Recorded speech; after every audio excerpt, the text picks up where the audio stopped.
আসসালামু আলাইকুম। আমার আজকে ভীষণ ভালো লাগছে আমার সাথে সব প্রিয় ফেলো কলিগস দেখে এবং সব সাংবাদিক ভাইদেরকে দেখে।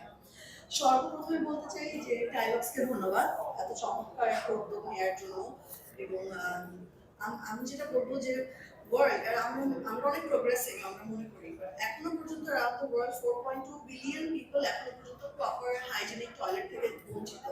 সো বাংলাদেশেও যদি তাকাই সেক্ষেত্রে অনেক মানুষ এখনো পর্যন্ত বঞ্চিত।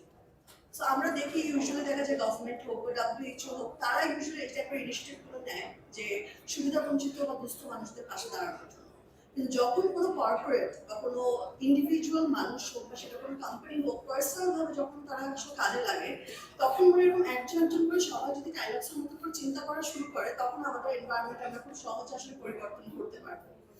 এবং লাস্টে বলতে চাই যে যারা আসলে পর্দার ওপার থেকে দেখছেন পরিষ্কার পরিচ্ছন্নতা ইমানের অঙ্গ, সো টাইলক্স ব্যবহার